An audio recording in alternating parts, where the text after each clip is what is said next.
السلام عليكم ورحمة الله وبركاته. إن شاء الله النهاردة هنشرح الفلاجيلا، هنشرح الاستراكشر بتاع الفلاجيلا اند الفانكشن اللي بتقوم بيها. طب إيه هي الفلاجيلا؟ الفلاجيلا هي من ضمن الاباندنجز أو بكتيريا سيل. هي عبارة عن إيه؟ عبارة عن a hair like structure موجود في البكتيريا سيل. طب إيه الفانكشن اللي بتقوم بيها؟ الفانكشن عندنا هي الموتيليتي، بتخلي البكتيريا دي موتايل بكتيريا عشان عندها إيه؟ عشان عندها فلاجيلا. يبقى أول حاجة عندنا الفلاجيلا، الفلاجيلا دي جمع. لو سنجلر لو واحدة بقول عليها إيه؟ فلاجيلم. تمام؟ يبقى اول حاجه عندنا الفلاجيلا. ايه هي الفلاجيلا؟ قلنا الفلاجيلا دي عباره عن a hair like structure بيبقى موجود عندنا في البكتيريا سيل. طب لو مفرد بقول عليه ايه؟ فلاجيلم. تمام؟ يبقى الفلاجيلا دي الجمع، فلاجيلم دي مفرد. طيب هي عباره عن ايه؟ a hair like structure شبه ده كده. طب a hair like structure ايه الفانكشن بتاعته؟ primary function is motility. موتيليتي فور بكتيريا، تقدر تخلي البكتيريا انها تتحرك. تمام؟ اللي هي اللوكوموشن. يبقى الفانكشن بتاعت الفلاجيلا اللي هي فور ايه؟ فور موتيليتي. طيب allowing it to swim through liquid environment. لما يبقى في liquid environment البكتيريا بتقدر تتحرك عن طريق ايه؟ عن طريق الفلاجيلا اللي هي الموتايل بكتيريا. طيب they move toward attractant or away from harmful substance. يعني ايه الكلام ده؟ انا دلوقتي البكتيريا بتتحرك ايه؟ بتتحرك يا اما toward يا اما ناحيه حاجه attractant يا اما away from، يا اما بتتحرك ناحيه حاجه بتنجذب ليها زي مثلا جلوكوز، في جلوكوز وهي عايزه جلوكوز فتعمل ايه؟ تعمل move toward جلوكوز. طب لو في مثلا harmful substance زي antibiotic او حاجه تعمل ايه البكتيريا؟ تعمل move away، بتبعد عنه. تمام؟ دي معنى كلمه ايه؟ معنى كلمه move toward اللي هي attractant، تتحرك ناحيه الاتراكتنت او away from ايه؟ away from harmful substance. فعشان كده بعض الحاجات بنسميه ايه؟ فيها بعض الحاجات عندنا بنقولها الترمينولوجي كيموتاكسيس او فوتوتاكسيس. وفي الايروتاكسيس. يعني ايه الكلام ده؟ كيموتاكسيس يعني البكتيريا سيل بتعمل موف toward كيموتاكسيس هي عايزاه، مثلا جلوكوز، او away from الكيموتاكسيس ده، انها بتبعد عن الكيموتاكسيس ده، بتهرب منه. تمام؟ يبقى البكتيريا الموتيليتي بتاعت البكتيريا يا اما toward حاجه هي عايزاها. تمام؟ مثلا الفوتوتاكسيس بكتيريا عايزه الضوء فبتتحرك toward. طب بكتيريا مش عايزه بتتحرك away from. تمام؟ يبقى دي معنى كلمه ايه؟ move toward بتتحرك ناحيه attractant حاجه البكتيريا عايزاها، او move away from بتبعد بعيد عن حاجه هي مش عاوزاها. بنسمي الكلام ده ايه؟ كيموتاكسيس. كيموتاكسيس يعني ايه؟ يعني البكتيريا دلوقتي لو عايزه بعض الكيموتاكسيس، لو عايزه مثلا جلوكوز بتتحرك ايه؟ بتتحرك موف توورد جلوكوز عشان هي عايزاه. طب لو في كيموتاكسيس هي مش عايزاه بتعمل ايه؟ بتعمل اواي فروم الكيموتاكسيس ده. تمام؟ عندنا مثلا الايروتاكسيس. يعني ايه ايروتاكسيس؟ يعني مثلا في بكتيريا ايروبيك بكتيريا دي عايزه هواء، فدي بتعمل ايه؟ بتتحرك توورد المكان اللي فيه هواء. طيب الانيروبيك مش عايزه هواء فبتعمل ايه؟ بتعمل away from الاير، بتبعد عن الهواء. تمام؟ دي معنى كلمه ايه؟ الموف toward attractant او move away from harmful substance. ده كده بالنسبه لاول حاجه عندنا. يبقى اول حاجه قلنا الفلاجيلا. الفلاجيلا دي جمع مفردها فلاجيلا، دي عباره عن ايه؟ عباره عن a hair like structure موجود كاباندج للبكتيريا سيل. طيب ايه الوظيفه بتاعته؟ البرايمري فانكشن موتيليتي اوف بكتيريا. طيب الموتيليتي ده ممكن يبقى ايه؟ بس قسمناها ممكن يبقى كيموتاكسيس. يعني ايه كيموتاكسيس؟ يعني موف توورد كيموتاكسيس البكتيريا عايزاه، او اواي فروم كيموتاكسيس البكتيريا مش عايزاه. وقلنا عندنا فوتوتاكسيس وعندنا ايروتاكسيس. تمام؟ ده كده بالنسبه لاول حاجه عندنا. طيب احنا دلوقتي بقى هنعمل كلاسيفاي للبكتيريا، هنقسم البكتيريا لانواع على حسب ايه؟ على حسب الاستراكشر بتاع الفلاجيلا. عندنا بنقسم البكتيريا لخمس حاجات. اول حاجه عندنا اترايكس. اترايكس دي معناها ايه؟ ترايكس دي باللاتين معناها هير. تمام؟ معناها هير. فاترايكس يعني بكتيريا ليك فلاجيلا، بكتيريا ما عندهاش فلاجيلا. زي ايه عندنا مثال عندنا؟ زي بكتيريا اسمها ستافيلوكوكس ايريس، دي اسمها ايه؟ اترايكس. اترايكس دي بكتيريا ما عندهاش فلاجيلا. ده كده بالنسبه لاول نوع عندنا. يبقى انا دلوقتي بقسم البكتيريا على حسب ايه؟ على حسب الفلاجيلا. قلنا اول حاجه اترايكس. اترايكس دي معناها ايه؟ معناها ان بكتيريا ما عندهاش فلاجيلا. المثال عندنا الستافيلوكوكس ايريس، دي بكتيريا ليك فلاجيلا ما عندهاش الفلاجيلا. طيب تاني حاجه عندنا مونوترايكس. مونوترايكس دي عباره عن ايه؟ اللي اسمها مونوترايكس فلاجيلم، يعني فلاجيلا واحده at one end of the cell. ده الشكل بتاعي، يعني عندي ايه؟ البكتيريا سيل طلع من one end 1 فلاجيلا اللي هي الفلاجيلا، ده بسميه ايه؟ مونوترايكس. تمام. ايه المثال عندنا؟ الفيبريو كوليرا. الفيبريو كوليرا دي مثال على المونوترايكس. يعني ايه مونوترايكس؟ يعني فلاجيلم طالعه من 1 اند. تمام. ده كده بالنسبه لتاني نوع عندنا. يبقى الواحد اترايكس. اترايكس ما عندهاش فلاجيلا، بكتيريا ما عندهاش فلاجيلا، زي ايه؟ الاستافيلوكوكس اريوس. طب المونوترايكس، مونوترايكس يعني عندها 1 فلاجيلا طالعه من 1 اند، دي المونوترايكس. المثال عندنا الفيبريو كوليرا. طب ثالث مثال عندنا او ثالث كلاسيفيكيشن اللوفوترايكس. اللوفوترايكس دي معناها ايه؟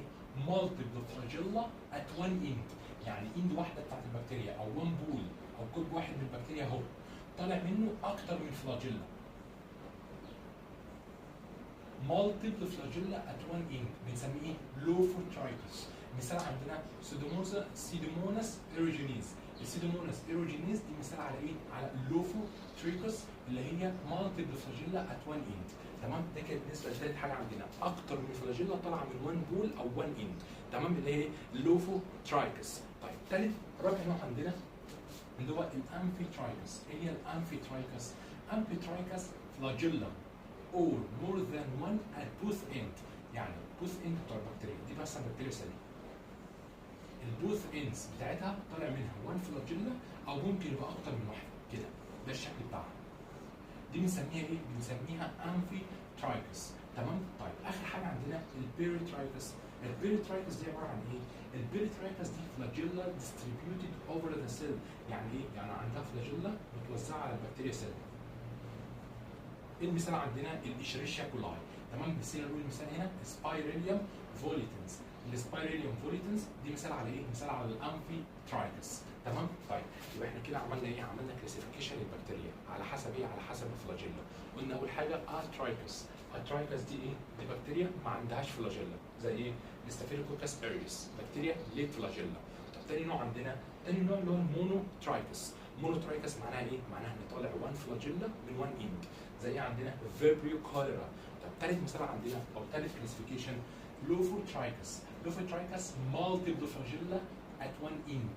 المثال عندنا سيدوموناس ايروجينيز. طيب رابع مثال عندنا الامفيترايكس. الامفيترايكس ده رابع كلاسيفيكيشن فلاجيلم اور مور ذان 1 ات بوث اندز، من 2 اندز بتاع البكتيريا، سبايريليوم فوليتنس. طيب اخر نوع عندنا البيريترايكس. البيريترايكس ده مثال على ايه؟ مثال على فلاجيلا distributed over the cell surface. يعني السيل سيرفيس اهو طالع من كل حته فلاجيلا. دي مثال عندنا اللي هو ايه؟ الايكولاي اللي هي الاشريشيا كولاي. تمام. ده كده بالنسبه لاول حاجه عندنا. يبقى اول حاجه قلنا الفلاجيلا هي عباره عن ايه؟ عباره عن هير لايك ستراكشر. الفانكشن بتاعته فور موتيليتي. تمام. قلنا الموتيليتي بتتحرك ازاي؟ حاجه اسمها كيموتاكسيس. يعني لو هي عايزه الكيمو ده، عايزه الجلوكوز مثلا، بتتحرك ايه؟ بتتحرك توورد، بتتحرك ليه؟ بتتحرك للاتراكتنت توورد. طب لو هي عايزه تهرب من حاجه اواي فروم، بتهرب من حاجه اللي هي مش عايزاها. الكيموتاكسيس هي مش عايزاه. لو الكيموتاكسيس عايزاه بتعمل له ايه؟ توورد. لو بتهرب منه اواي فروم. طب عملنا 5 كلاسيفيكيشن: اترايكس، مونوترايكس، واللوفو والامفيترايكس اند البيريترايكس. دول كلاسيفيكيشن البكتيريا. طيب دلوقتي هنخش على ايه؟ دلوقتي هنخش على الاستراكشر بتاع الفلاجيلا. قبل ما نخش على الاستراكشر عايزين نعرف حاجه. البكتيريا بتتحرك، الفلاجيلا بتحركها ازاي؟ عن طريق الروتيشن. الحركه بتبقى حركه دائريه. نعرف المعلومه دي دلوقتي. طب ايه بقى الاستراكشر بتاع الفلاجيلا؟ الاستراكشر عندنا بيتكون من 3 حاجات. اول حاجه عندنا ده اللي هو عباره عن رينج، حلقات، بنسميه ايه؟ بنسميه البيزل بادي. طيب تاني حاجه عندنا اللي هو الكيرف ده. كيرف ده بنسميه الهوك. اخر حاجه عندنا الجزء اللي بره اللي هو بنشوفه ده، اللي طالع بره البكتيريا سيل، بنسميه الفيلامنت. يبقى ده كده الاستراكشر بتاع ايه؟ بتاع الفلاجيلا. البيزل بودي ده بنسميه الموتور، الموتور، وده الهوك، وده الفيلامنت اللي هو الجزء الخارجي. طيب ايه الاستراكشر بتاع كل واحده؟ اول حاجه عندنا بالنسبه للرينج دي، البيزل بودي عندنا عدد الرينج بتختلف according to ايه؟ according to البكتيريا سيل. عندنا الجرام نيجاتيف بكتيريا والجرام بوزيتيف بكتيريا. الجرام بوزيتيف بكتيريا عباره عن ايه؟ عباره عن ثيك لاير من البيبتيدوجلايكان وما عندهاش اوتر ممبرين. فالاستراكشر بتاع الفلاجيلا بتاع الجرام بوزيتيف بيبقى عباره عن ايه؟ بيبقى عباره عن 2 رينجز اللي هم ايه؟ اللي هم الاس والام. دول موجودين فين؟ دول موجودين في الجرام بوزيتيف بكتيريا. طب الجرام نيجاتيف؟ لا، الجرام نيجاتيف قلنا عباره عن ايه؟ عباره عن اوتر ميمبرين وبعديه ثين لاير من البيبتيدوجلايكان، بعد كده البلازما ميمبرين. فالجرام نيجاتيف بكتيريا عندها 4 رينج في البيزل بادي. الفور رينجز ايه هم؟ ال دي موجوده في اللايبوبوليساكرايد اللي هو الاوتر ميمبرين.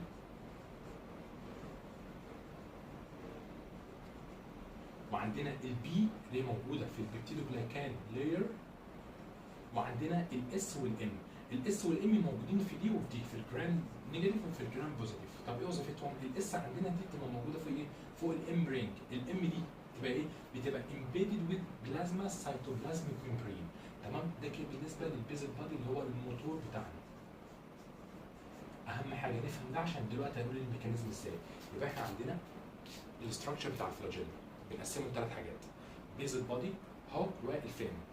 البيزل بادي عندنا بيتكون من رينجز. في بعض الرينج الحلقات بيختلفوا according to البكتيريا سيل. الجرام نيجاتيف 4 رينج 4 حلقات عشان عندها اوتر ميمبرين. الجرام بوزيتيف عندها 2 رينج. طيب ازاي بقى ازاي الفيلمنت ده بيتحرك؟ او ازاي البكتيريا بتعمل الموتيليتي؟ ازاي البكتيريا اقدر اقول عليها الفلاجيلا بتحرك البكتيريا؟ طريقه الميكانيزم دي بتحصل ازاي؟ اول حاجه عندي البيزل بادي اللي هو ايه؟ ده الموتور بتاعي. طيب الموتور ده في حاجتين، في ايه؟ في الروتر، ده الجزء اللي بيلف الحركه الدائريه، وفي ستاتور. طيب نعرف الكلام ده عشان لما نيجي نشرح الميكانيزم نفهم.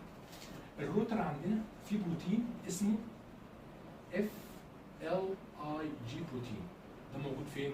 موجود في الروتر. وفي بعض الانواع ثانيه، في الاف ال اي ام وفي الاف ال اي ان. ده موجودين، بس ده اهم واحد عندنا. ده فين؟ في الروتر اللي هو الجزء اللي مسؤول عن الدوران الحلقه، الرينج لما بتلف كده، دي الحركه بتاعتي بتاعت الفلاجيلا. يبقى اول حاجه عندنا الموتور. الموتور عندنا في ايه؟ في روتر وستاتور.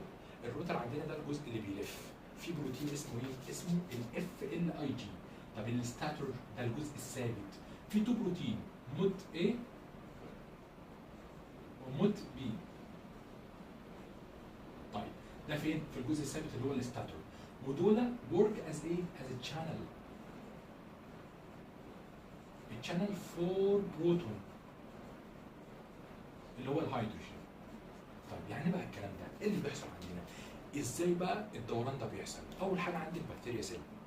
البكتيريا سيل عندنا بيبقى مثلا موجود جواها انتجت هيدروجين عن طريق عمليه التنفس، فبيبقى موجود جوه البكتيريا سيل الهيدروجين بيبقى عالي جدا. فايه اللي بيحصل؟ الهيدروجين بيطلع بره البكتيريا سيل، بيطلع من البيئه الحته اللي موجود فيها من التركيز العالي للتركيز المنخفض. فانا عندي بكتيريا سيل تحتوي عندها بروتونز اللي هو الهيدروجين بتركيز عالي، فالهيدروجين ده يطلع من داخل البكتيريا سيل يطلع لخارجها. طيب بعد كده تركيزه بيزيد خارج البكتيريا سيل، فلما بيزيد خارج البكتيريا سيل عايز يخش تاني، فبيخش عن طريق ايه؟ بيخش عن طريق الستاتور اللي هم المود A والمود B بروتينز. تمام؟ دول ورك از ايه؟ از تشانل للهيدروجين. طيب لما يجي الهيدروجين يخش بيعمل حاجه اسمها ايه؟ حاجه بنسميها BMF بروتون موتيف فورس. اللي بيحصل لما بيجي الهيدروجين بيخش عن طريق التشانل اللي هي متكونه من المود A والمود B، بيعمل ايه؟ بيعمل حاجه عندنا تريجر كونفورميشنال تشينج للمود A. يعني ايه؟ لما بيحصل اللي بيحصل عندنا، انا دلوقتي عندي ايه؟ عندي الستاتور. الستاتور ده عباره عن ايه؟ ده عباره بيبقى سراوندد الرينج. الحلقات عندي اهي، حوالين الحلقات في موجود عندي الستاتور. الستاتور دي بتشتغل كايه؟ بتشتغل كتشانل للبروتون. طب هي بتتكون من ايه؟ من مود A ومود B. طب ايه اللي بيحصل؟ قلنا دلوقتي تركيز الهيدروجين اللي هو البروتون عالي خارج الخليه، تركيز عالي خارج الخليه والتركيز منخفض جوه الخليه، فعايز يخش جوه الخليه البكتيريه، فبيخش عن طريق عن طريق التشانل دي اللي هي موجوده فين؟ في الستاتور اللي هو ايه؟ اللي هو بيبقى سراوندد للبيزل بادي رينج. ده ايه؟ ده الستاتور. في المود A والمود B بروتينز. طب ايه اللي بيحصل عندنا؟ الاثنين دول المود A والمود B بيعملوا تشانل. تمام؟ التشانل فور ايه؟ فور الهيدروجين عشان يخش من بره الى جوه. طب ايه اللي بيحصل عندنا؟ الهيدروجين فلو من الخارج الى الخارج down an electrochemical gradient into the cell، وعايز اخش هيدروجين بره، عايز اخش جوه الخلايا البكتيريه. طب لما بيجي يخش ايه اللي بيحصل عندنا؟ لما بيجي يخش الهيدروجين بيعمل ايه؟ بيعمل conformational change للمود A، بيعمل تغيير في المود A. طب لما يغير المود A ايه اللي هيحصل؟ الموت A هيتفاعل مع الاف ال اي جي اللي موجود في الروتر، الجزء اللي بيدور. طب عن طريق التفاعل الانتراكشن بين الموت A والاف ال اي جي بروتين، ايه اللي هيحصل عندنا؟ اللي هيحصل عندنا تورك. التورك دي اللي هو ايه؟ عزم دوران. فلما يجي يحصل عندنا التورك العزم دوران، اللي هيحصل عندنا ايه؟ الروتر ده هيلف، الحلقات هتلف، فبالتالي ايه؟ الفلاجيلا هتتحرك عن طريق ايه؟ عن طريق الروتيشن. تمام؟ ده الميكانيزم عندنا تاني وتالت، عشان الحته دي مهمه جدا. كل اللي بيحصل عندي، انا دلوقتي عندي في البكتيريا سيل في هيدروجين تركيز عالي، فالهيدروجين ده بيطلع بره البروتون، فلما بيطلع بره عاوز اخش تاني، ايه اللي بيحصل؟ انا عندي البيزل بادي، البيزل بادي ده عباره عن رينج، حوالين الرينج في ستاتور، الستاتور ده بيتكون من ايه؟ بيتكون من تو بروتينز، موت A وموت B، ده الستاتور. وعندنا في البيزل بادي موجود ايه؟ الروتر، ده الجزء اللي بيلف. طيب ايه اللي بيحصل عندنا؟ الموت A والموت B دول بيشتغلوا كايه؟ كتشانل للهيدروجين عشان يخش من بره لجوه.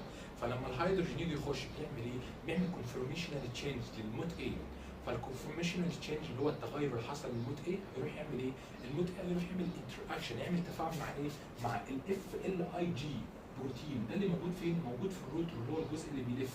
فنتيجه التفاعل ده هيتولد ايه عندنا؟ هيتولد عندنا التورك اللي هي عزم دوران. فايه اللي هيحصل؟ الروتر هيقعد يلف. فلما يجي يقعد يلف، ايه اللي هيحصل عندنا؟ الرينج لما تيجي تلف، اللي هيحصل عندنا البكتيريا هتتحرك عن طريق ايه؟ عن طريق الفلاجيلا. يبقى الحركه اللي بتتحرك بيها البكتيريا اسمها ايه؟ حركه روتيشن،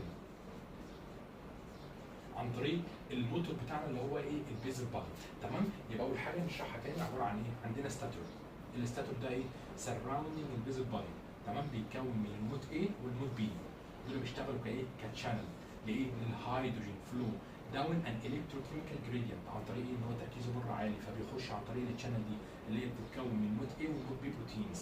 فهيعمل ايه؟ هيعمل القوه دي بنسميها، بيبقى لما نيجي اسالك سؤال مهم جدا، ايه القوه اللي بيتحرك بيها الفلاجيلا؟ اسمها بروتون موتيف فورس، البي ام اف. طيب فلما الهيدروجين يعدي من التشانل دي، ايه اللي هيحصل؟ اللي هيحصل كونفورميشنال تشينج للموت A. الموت A نتيجه الكونفورميشنال تشينج هيروح يعمل انتراكشن مع الاف ال اي جي. فايه اللي هيحصل بعد كده؟ نتيجه الانتراكشن ده هيتولد حاجه اسمها تورك، عزم دوران. عزم الدوران ده هيخلي الحلقات تلف، والبكتيريا هتقدر ايه؟ هتقدر تتحرك عن طريق الفلاجيلا. تمام؟ ده اللي بيحصل عندنا. يبقى كل اللي بيحصل الهيدروجين بره تركيز عالي، عايز بيخش عن طريق الستاتور اللي سراوندد للبيزل بادي رينج. الستاتور ده بيتكون من تو بروتينز، موت A وموت B. نتيجه دخول الهيدروجين عن طريق التشانل اللي بيعملها الموت A والموت B هيحصل كونفورميشن تشينج للموت A. فالموت A هيروح يعمل ايه؟ هيروح يعمل انتراكشن مع ايه؟ اف ال اي جي بروتين، ده موجود فين؟ في الروتر، الجزء اللي بيدور في البيزل بادي. طب نتيجه الانتراكشن ده هيتولد عندنا تورك، حزم دوران اللي هو التورك. نتيجه العزم الدوراني ايه اللي هيحصل؟ هيحصل عندنا روتيشن، فاللي هيحصل الرينج هتلف، فبالتالي البكتيريا هتقدر تتحرك. ده كده بالنسبه ايه؟ بالنسبه للحركه، ازاي البكتيريا تتحرك، الحته دي مهمه جدا. طيب ده كده بالنسبه لاول جزء عندنا البيزل بادي. نعرف ان في اختلافات، في الجرام نيجاتيف بيبقى بيتكون من 4 رينج، في الجرام بوزيتيف عندنا بيتكون من 2 رينج. طيب ثاني حاجه عندنا الهوك. ده الهوك عباره عن ايه؟ عباره عن شورت كيرفد سيجمنت، اهو شورت كيرفد سيجمنت، كيرفد منحنيه، وايدر ذان الفيلمنت، بيبقى اوسع من الفيلمنت اللي هو الجزء الخارجي. طب ده دوره ايه؟ بيعمل كونكشن للبيزل بادي مع الفيلمنت، ده اللي بيوصل الفيلمنت اللي هو اللي بره اللي ظهر عندنا ده الفيلمنت بالبيزل بادي. تمام؟ وبينقل ايه؟ بينقل الروتيشن، الحركه الدائريه بتاعت البيزل بادي للفيلمنت عشان تقدر البكتيريا تتحرك. طيب اخر حاجه عندنا الفيلمنت. الفيلمنت ده عباره عن ايه؟